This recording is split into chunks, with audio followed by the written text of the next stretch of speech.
Welcome to the ET380 lecture video on P25 digital radio. Digital radio came about for a couple of reasons. One of the main was that after 9/11, they realized that emergency services between divisions could not communicate, and that analog was taking up too much bandwidth, and they needed to reduce that bandwidth in order to get more channels.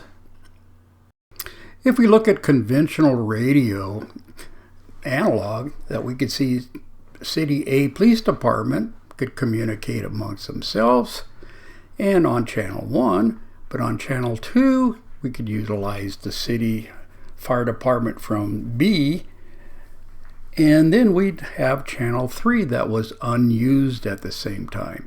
But none of these individual departments could communicate with other departments from different cities or different disciplines. In order to get past this communication between departments, what they did is they come up with radio trunking. And what we have is a central trunking computer, and we have our dispatchers from different departments: Police Department A, Police Department B, Fire Department City A, and Emergency Services. And it goes through a computer, and we have these different channels. And we could have the police department talk amongst themselves, and we could actually have City A talk to the police department from City B utilizing Channel 3, and the fire department could use Channel 2, and Channel 4 could talk between City A Fire and the State Emergency Services. So we could interconnect and communicate between different services by going through this trunking computer. Here I'm showing a block diagram for the 7 layers of the OSI model used for digital radio. And OSI means Open Systems Interconnection. And it was developed with some federal agencies and users. And Cisco was actually involved, and this is related to the TCP/IP layers used in digital communication for computers. And we have different headers and layers. We have data, layer 4 header, layer 3, and layer 2. And we have the different layers. The ones that are important for our FCC exam would be the physical layer. It's transmission of data over network and handshaking signals. The data layer arranges bits into frames and controls data flow. And the network layer responsible for logical addressing and routing of data packets. So this is the model used for digital radio. Here's a little block diagram comparing OSI to the TCP/IP. This is for computer digital networking and communication, and this is for digital radio.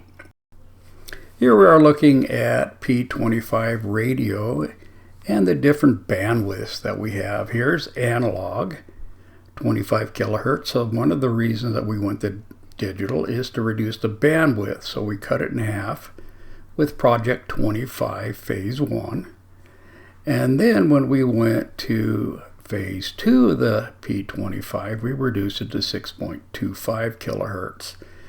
And we have C4 FM and CQPSK, which I'll cover in a second. Here we have our 2 different modulating types. We have CF4M, which is compatible differential offset quadrature phase shift keying, where we shift these at 45 degrees. And we have CPQSK, which is continuous quadrature phase shift keying, which allows us to have a lower bandwidth, but it's much more complex.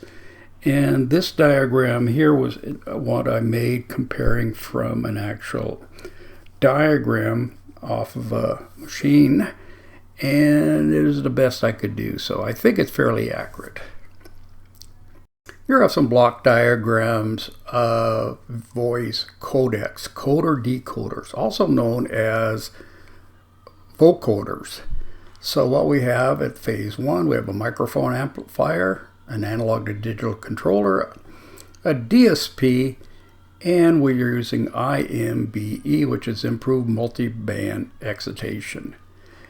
And phase 2, we're going through the similar thing, and we're using the IMBE on some of them. And we're using the AMBE plus 2, the advanced multiband excitation, for others. And all of these P25 channels use encryption, so you need special decoders in order to understand what is being communicated. Digital radio and others use sped spectrum, where we have an input signal. We go through our spreading process, which is inserted a spreading code where we spread that signal out. And we need to decode that. So what we have is our serial binary information. We go through an FSK modulator, a mixer which takes a frequency synthesizer, and a clock with a pseudo-random code generator. Goes through a band pass, and then we transmit it over a power amplifier. Another method used for digital radio, it was developed actually early on and used for torpedo communication. This is frequency hopping, where we have, in this case, 7 different frequencies. And here's our signal, and we use a predetermined process of jumping between frequencies and communicating that information, so it's harder to detect and decode